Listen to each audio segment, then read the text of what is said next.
ልበ አምላክ ዳዊት እንዲህ ይላል፣ አቤቱ አድነኝ፣ ደግ ሰው አልቋልና ከሰው ልጆችም መተማመን ጎድሏልና። እርስ በርሳቸው ከንቱ ነገርን ይናገራሉ፣ በሽንገላ ከንፈር ሁለት ልብ ሆነው ይናገራሉ።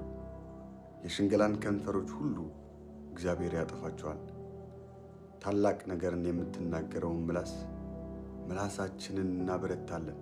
ከንፈራችን የኛ ነው፣ ጌታችን ማን ነው የሚሉትን ስለ ድሆች መከራ፣ ስለ ችግረኞች ጩኸት እግዚአብሔር አሁን እነሳለሁ ይላል።